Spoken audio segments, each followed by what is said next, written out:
요나서는 죄로 말미암아 멸망할 수밖에 없는 아수르의 수도 니느웨 도성이 전심으로 하나님께 돌이켜 구원 얻는 이야기를 다루고 있습니다. 요나가 하나님으로부터 선지자로 부름을 받은 때는 북왕국 이스라엘이 가장 번성하던 여로보암 2세 때였어요. 여로보암 2세는 BC 793년부터 BC 753년까지 약 40년 동안 북이스라엘을 다스리게 되는데, 그의 통치하에서 북이스라엘은 강한 국방력과 경제적인 번영으로 역사상 최고의 전성기를 누리게 됩니다. 그런데 이때 북방으로부터 서서히 여러 나라들을 정복하며 남하하는 세력이 있었는데 바로 아수르였습니다. 그리고 잔인함으로 그 이름을 떨치면서 중동의 패권을 장악하려는 이 아수르는 이스라엘에게도 서서히 위협적인 존재가 되고 있었습니다. 바로 이때 하나님께서 선지자 요나를 선지자로 부르시고 사명을 주세요. 어떤 사명일까요? 요나서 1장 1절과 2절의 말씀입니다. 여호와의 말씀이 아미떼의 아들 요나에게 임하니라. 이르시되 너는 일어나 저 큰 성읍 니느웨로 가서 그것을 향하여 외치라. 그 악독이 내 앞에 상달되었음이니라 하시니라. 하나님께서 아미떼의 아들 요나를 부르시고 선지자적인 사명을 주시는데, 그것이 뭐냐면 너는 일어나 가서 니느웨를 향하여 외치라. 그 악독이 하나님 앞에 상달되어 하나님으로부터 심판이 작정되었으니 저들에게 그 위기를 알려 돌이켜 구원을 얻게 하라는 말씀이었습니다. 죄인을 부르시는 하나님의 초청이었다는 말씀이죠. 죄인을 심판하는 것이 하나님의 본심이 아니라 죄인이 돌이켜 구원을 얻는 것이 하나님의 본 마음인 것을 드러내시는 그분으로부터 온 자비의 초대였습니다. 하나님은 요나가 니느웨에 가서 하나님의 이 메시지를 간절히 전해주기를 원하셨던 것입니다. 그런데 이 하나님의 말씀에 적어도 하나님의 선지자인 요나가 어떻게 반응했을까요? 그 기이하고도 놀라운 요나의 반응이 1장 3절에 기록이 되어 있어요. 그러나 요나가 여호와의 얼굴을 피하려고 일어나 다시스로 도망하려 하여 욥바로 내려갔더니 마침 다시스로 가는 배를 만난지라 여호와의 얼굴을 피하여 그들과 함께 다시스로 가려고 백삭을 주고 배에 올랐더라. 니느웨에 가서 전하여 저들로 돌이켜 구원을 얻게 하라 하는 이 하나님의 말씀을 들은 요나가 어떻게 반응을 하냐면, 오히려 하나님의 얼굴을 피하려고 도망하여 욥바로 내려가서 거기에서 마치 이 다시스행, 그러니까 하나님의 말씀하시는 니느웨라는 정반대 방향인 다시스행 배에 올랐다는 것이죠. 그리고 적어도 자기의 백삭을 정말 두둑이 치르고 지극히 의도적으로 그 배에 올라 하나님이 말씀하신 것과는 정반대인 다시스를 향해 나아갑니다. 어떻게 이런 일이 있을 수 있을까요? 그리고 왜 요나는 하나님의 말씀을 거부하고 불순종하게 된 것입니까?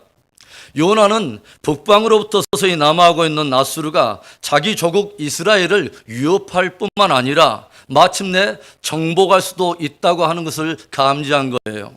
그래서 그 적대적인 이방 세력이 하나님의 자비를 입고 회개하고 돌아오는 것이 죽도록 싫었다는 것이죠. 우리들은 요나 안에 있었던 이 배타적인 민족주의의 성향을 조금은 이해할 수 있는 역사적인 과거를 가지고 있습니다. 다른 나라에게는 져도 이 나라에게만큼은 절대로 져서는 안 된다고 생각하는 나라가 우리에게 있을까요? 월드컵이 열리고 축구 경기가 벌어지면 다른 나라에게는 다 져도 용서가 돼요. 그런데 이 나라에게 지면 절대로 용서가 안 되는 그 나라가 혹시 우리에게 있을까요? 이것은 재팬입니다. 재팬. 이방 아수르에 대한 적대감 때문에 사명을 거부하고 하나님의 얼굴을 피하여 다시스를 향해 도망치는 요나. 그런데 하나님께서 그 도망하는 요나를 추적해 오세요. 지중해를 흔드시고 광풍을 보내셔서 불순종한 채 거짓 평안을 위장하고 깊이 신앙에 잠이 들어있는 이 요나를 사정없이 흔들어 깨우십니다. 그리고 배에 있는 모든 사람들이 모여서 흉흉한 광풍이 일고 거대한 풍랑이 일면서 배가 깨질 이 큰 위기를 그들 가운데 가져온 주범이 누구인가를 가려내는 제비 뽑기에 정확히 요나가 당첨이 돼요. 그리고 요나는 이 모든 책임을 지고 마침내 바다에 던지게 되는데 어떤 일이 일어났을까요? 1장 17절의 말씀. 여호와께서 이미 큰 물고기를 예비하사 요나를 삼키게 하셨으므로 요나가 밤낮 3일을 물고기 뱃속에 있으니라.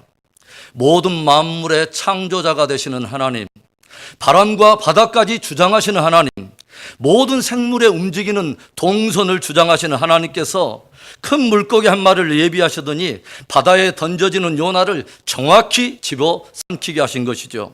그리고 요나는 그 어느 곳에서도 경험하지 못했던 진짜 살아계신 하나님을 물고기 뱃속 그 신학교 PC 테올로지컬 세미나리에서 그 하나님을 정말 뜨겁게 만나죠. 그곳에서 요나는 하나님께 참여하며 간절히 기도를 해요. 2장 9절의 말씀. 나는 감사하는 목소리로 주께 제사를 드리며 나의 소원을 주께 갚겠나이다. 구원은 여호와께 속하였나이다 하니라. 결국 하나님께서는 간절히 회개하는 요나의 기도를 들으시고 물고기로 하여금 다시금 요나를 육지로 토해내게 하시더니 그를 다시 불러 소명을 주십니다. 그것이 오늘 본문이 등장하기 전까지의 스토리입니다. 저는 오늘 본문을 중심으로 하나님의 구원은 어떻게 이루어지는가에 대해서 몇 가지 나누려고 해요. 하나님의 구원은 과연 어떻게 이루어질 수 있을까요? 첫째로 하나님은 반드시 누군가를 사용하셔서 구원 역사를 이루십니다. 3장 1절과 2절의 말씀 우리 함께 읽어봅니다.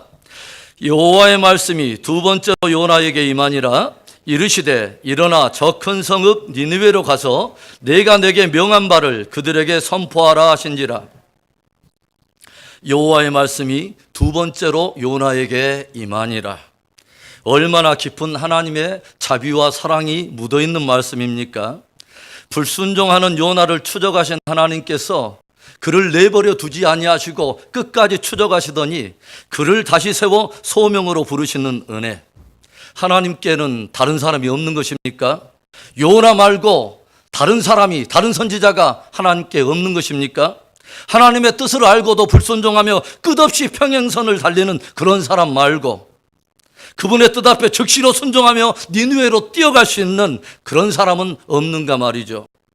다시 한번 불러주시고 세워주시는 주님의 말씀, 분명히 하나님의 은혜였습니다. 여호와의 말씀이 두 번째 요나에게 임하니라. 너는 일어나 저 큰 성읍 니느웨로 가서 내가 내게 명한 바를 그들에게 선포하라. 하나님의 구원 역사의 신비 중에 하나는 하나님은 반드시 누군가를 사용하셔서 구원을 이루신다고 하는 거예요.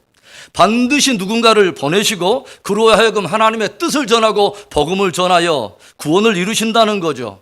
그 말씀을 달리 말한다면 하나님은 저와 여러분을 누군가의 구원을 위해 기꺼이 쓰시기를 원한다는 것입니다. 로마서 10장 14절과 15절의 말씀 우리가 잘 알고 있는 말씀인데요. 그런즉 그들이 믿지 아니하는 일을 어찌 부르리요? 듣지도 못한 일을 어찌 믿으리요? 전파하는 자가 없이 어찌 들으리요?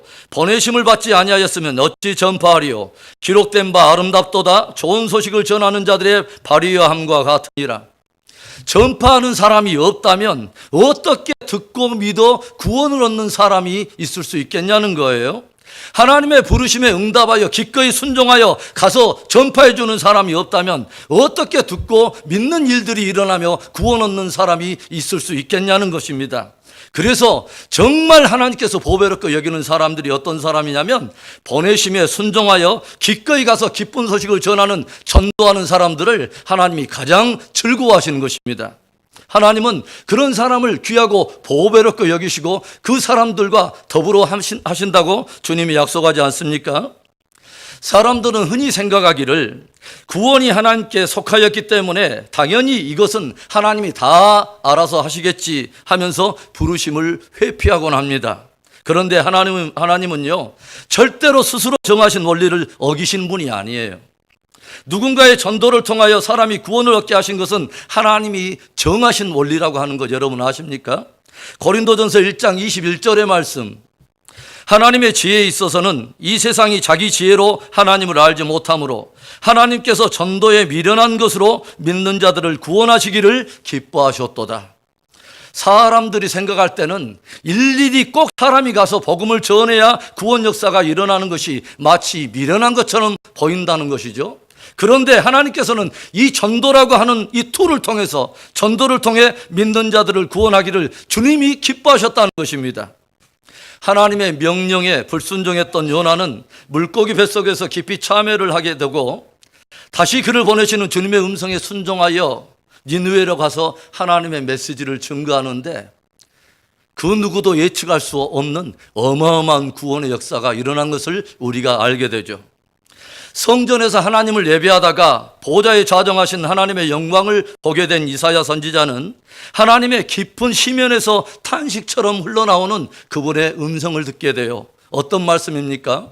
이사야서 6장 8절의 말씀. 내가 또 주의 목소리를 들으니 주께서 이르시되 내가 누구를 보내며 누가 우리를 위하여 갈고 하시니 그때 내가 이르되 내가 여기 있나이다 나를 보내소서. 이사야 선지자가 들었던 하나님의 안타까운 희면의 소리, 깊은 탄식의 소리가 무엇입니까? 내가 누구를 보내며 누가 우리를 위하여 갈고, 누가 저 죽어가는 영혼을 위하여 가며 내가 누구를 보내어 그들을 구원할 수 있을까? 주님의 깊은 탄식을 들은 거예요. 이때 이사야 선지자가 반응을 합니다. 주여 내가 여기 있나이다 나를 보내소서. 주여 내가 여기 있나이다, 죄를 보내소서 한 게 아니라 주여 내가 여기 있나이다 나를 보내소서. 주님은요 반드시 누군가를 사용하셔서 당신의 구원 역사를 이루십니다. 그렇다면 우리가 조용히 생각해 볼 때 거기에는 어떤 하나의 위기가 있을 수 있다는 것을 알게 되죠. 내가 누구를 보낼까? 누가 우리를 위하여 갈고 부르시는 주님의 음성에 대해서 우리가 불순종하게 된다면 우리의 불순종이 하나님의 은혜를 막는 장애가 될 수 있다고 하는 것이죠. 가서 니느웨에 외치라 부르시는 주님의 음성에 우리의 무거운 침묵이 하나님의 구원 역사를 가로막는 걸림돌이 될 수 있다고 하는 이 위기 말입니다. 우리는 교회와 성도를 부르신 주님의 가장 본질적인 부름인 영혼 구원의 사명에 진지하게 반응해야 합니다. 가족들 가운데 그리고 친구와 이웃 가운데 믿지 않고 멸망해가는 영혼들이 있다면 우리는 더욱 주님의 부름에 속히 그리고 간절히 반응해야 하는 것입니다. 제가 청년 때에 주님을 만나고 구원을 얻고 보니까 엄한 모습 때문에 제게는 늘 어렵기만 하던 아버님이 너무 불쌍하게 보이는 거예요. 그래서 어느 날 간절히 기도하다가 조금은 무대포식이지만 아버님께 이렇게 말씀을 드렸어요. 아버지, 오늘부터 아버지가 교회 나가실 때까지 제가 금식을 하도록 하겠습니다. 아버지, 꼭 예수 믿으셔야 합니다. 그리고 그날부터 금식하기 시작했어요. 그렇게 하루 이틀 금식하면서 정작 급해지신 게 어머니예요. 그래서 어머님이 갑자기 그날부터 아버지를 들들 볶기 시작하는 거예요. 아니, 아들이 금식하면서까지 저렇게 소원하는데 교회 한번 함께 나가주는 것이 뭐 대단히 그렇게 어렵다고 그것 하나 못 들어주냐고 달달달달달 볶아요. 그리고 마침내 아버님이 그럼 교회에 한번 나가보마 라고 결정을 하셨어요. 그런데 하나님께서 얼마나 기가 막히게 도우시고 역사하는지, 아버님께서 처음으로 교회에 나가는 그날이 저희 교회 부흥의 첫날, 바로 그 집회가 있는 날인데 그 부흥의 강사님이 우리 아버님 이름과 똑같은 이름을 가지신 오자, 관자, 석자 서울중앙침례교회 오관성 목사님이 부흥의 강사로 오신 거예요. 그래서 그런지 아버님이 마음을 활짝 열고 말씀으로 은혜를 받으시더니 그 목사님 설교 테이프를 몽땅 사가지고 오셔서 그날부터 아주 마르고 닳도록 들으시더니 마침내 예수님을 영접하고 마침내 구원을 받으셨어요. 이번에 제가 휴스턴에서 목회자 세미나에 참석했는데요. 약 200명의 목회자 부부가 참석해서 큰 은혜를 받았습니다. 그런데 그곳에서 한 젊은 부부가 제게 오더니 혹시 뉴송교회에서 오셨나요? 뉴송교회 담임 목사님이신가요? 그래서 나의 지명도가 여기까지 왔나 속으로 착각하면서 아니 맞습니다. 제가 뉴송교회 목사입니다. 그랬더니 그 젊은 목사님께서 하시는 말씀이 저는 정기훈 집사님이 전도해서 예수 믿고 목사가 된 김순관 목사입니다. 인사를 하는 거예요. 제 마음에 얼마나 감동이 되고 기쁜지 그런 생각이 들었어요. 우리 정 집사님은 하나님 앞에 설 때 생명의 면류관이 있겠구나, 자랑의 면류관이 있겠구나. 여러분에게 그 면류관이 있기를 축원합니다. 여러분, 하나님의 구원은 어떻게 이루어질까요? 하나님은 반드시 누군가를 사용하셔서 역사하세요. 오늘 가족 중에, 그리고 친구와 가까운 이웃 가운데 불신의 영혼이 있다면 제가 분명히 확신합니다. 하나님께서 그 영혼을 구원하기 위해 보내신 분이 다른 누군가가 아니라 여러분 맞습니다. 바로 여러분입니다. 여호와의 말씀이 두 번째 요나에게 임하니라. 여호와의 말씀이 두 번째 나에게 임하니라. 여호와의 말씀이 뉴송교회 두 번째 임하니라. 오늘은 저희 교회 창립 기념주일이에요. 귀한 창립주일 아침 들려주시는 주님의 음성에 순종으로 반응하여 하나님의 구원 역사가 저와 여러분을 통해 또 우리 교회를 통해 풍성하게 이루어지는 진짜 부흥이 일어나기를 주의 이름으로 축원합니다. 하나님의 구원은 어떻게 이루어질까요? 둘째로, 하나님의 역사는 우리의 반응으로 열매를 맺게 돼요. 드디어 하나님의 음성에 순종하여 요나가 하룻길을 행하면서 니느웨에 하나님의 심판을 알리는 경고의 메시지를 전하기 시작합니다. 과연 그 호전적이고 잔인함으로 알려져 있는 아수르 사람들, 니느웨의 도성의 사람들은 어떻게 반응했을까요? 요나서 3장 4절부터 6절의 말씀.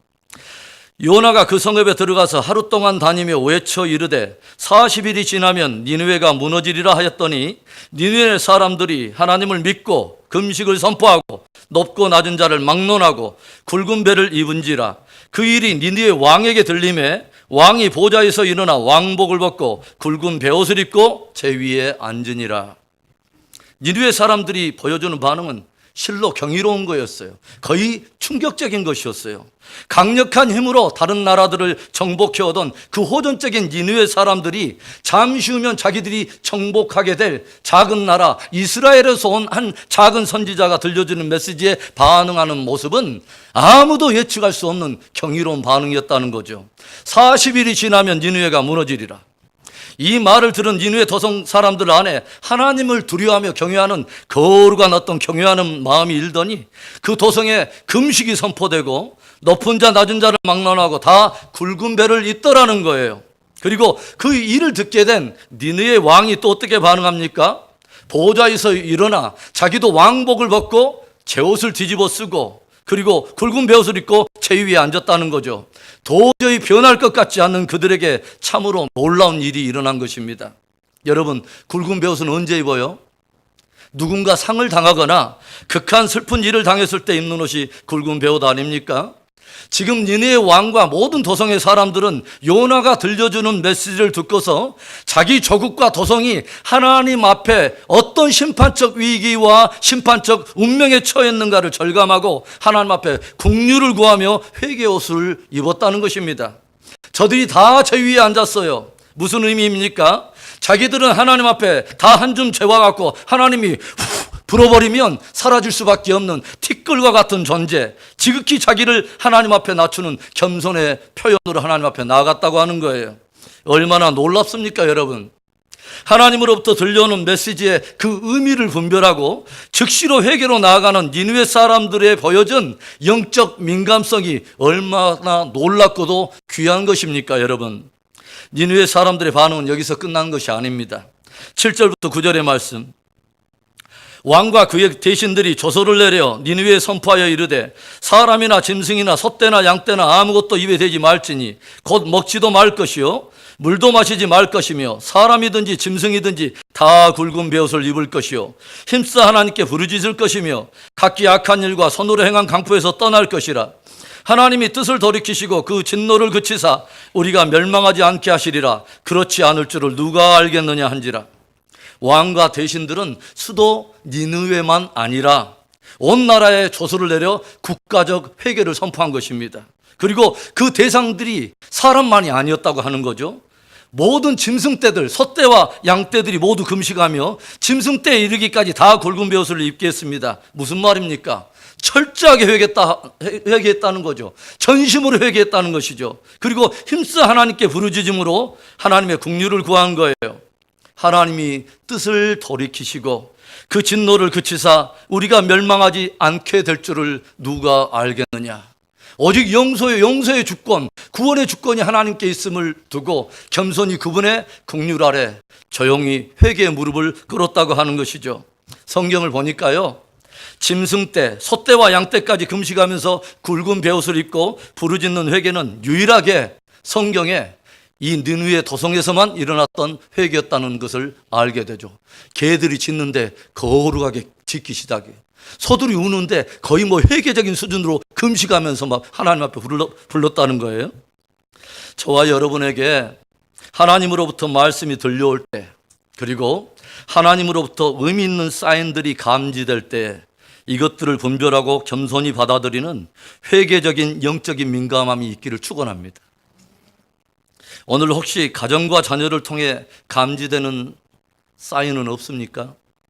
건강과 사업을 통해 말씀하시는 주님의 메시지는 없습니까? 청기는 분별하면서 정작 하나님이 하시는 일에 동감했던 그 세대를 책망했던 예수님의 책망처럼 우리는 정작 굵은 베옷을 입고 제위에 앉아야 할 그 때를 놓치고 있지는 않습니까?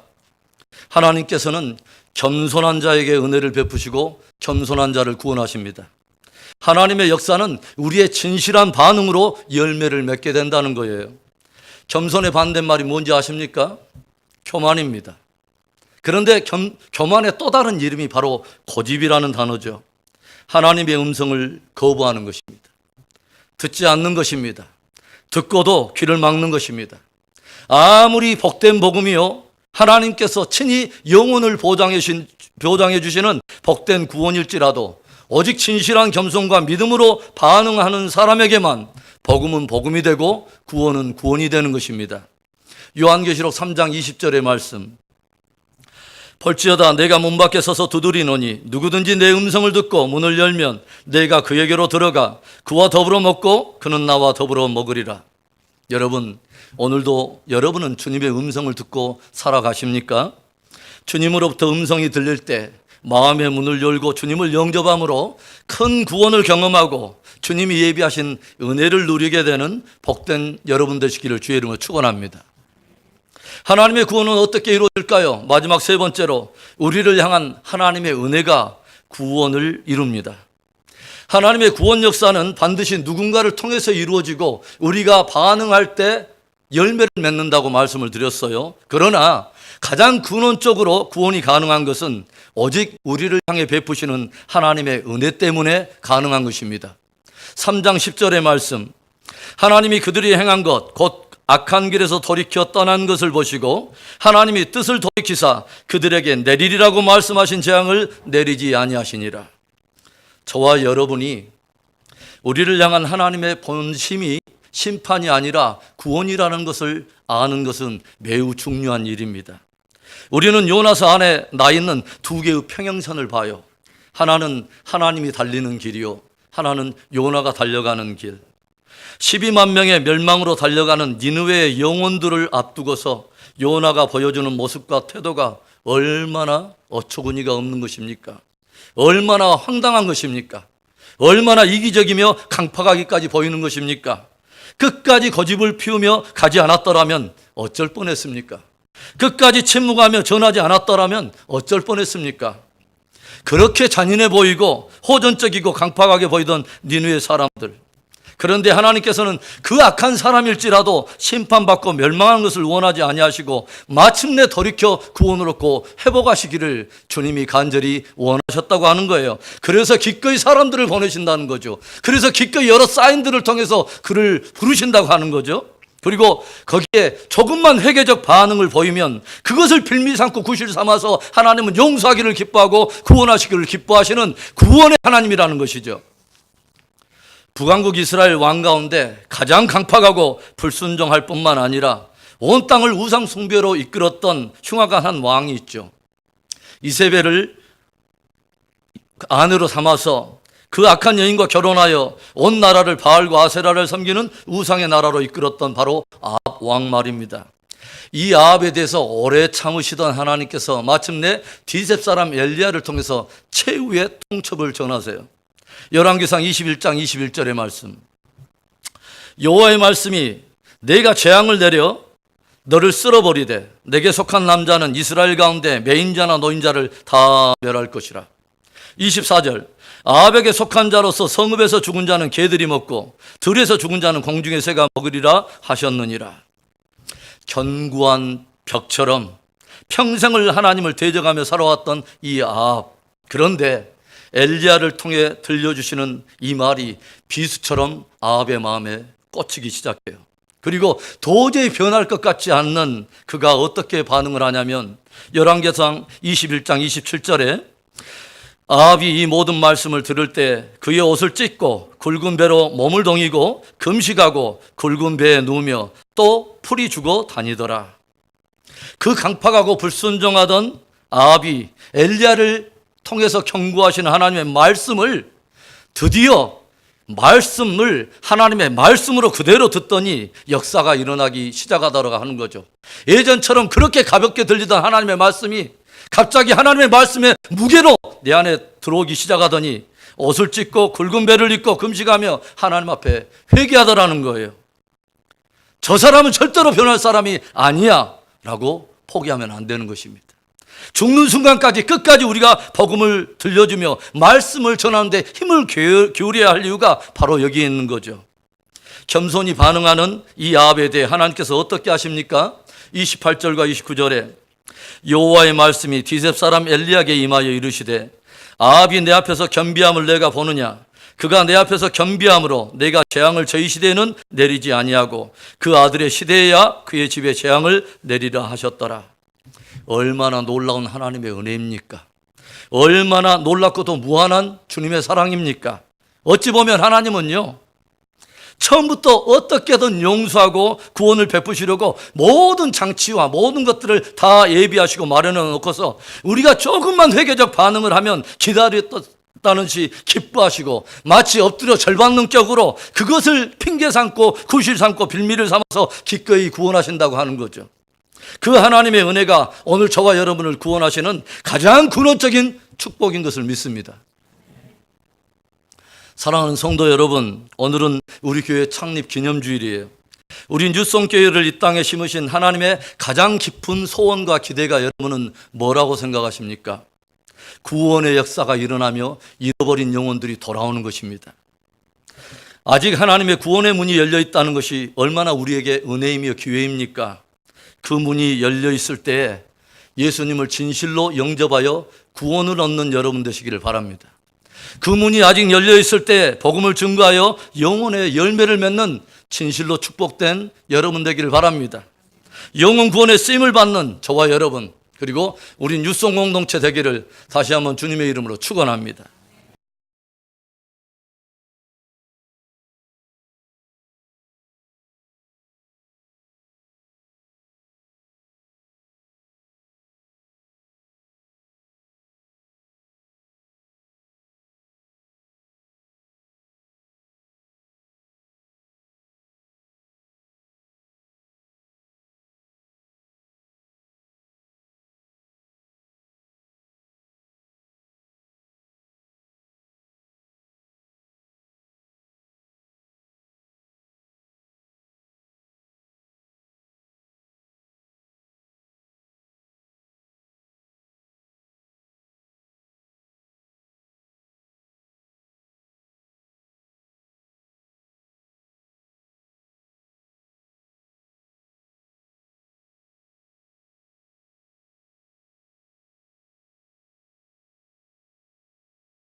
좋으신 하나님 감사해요. 우리 창립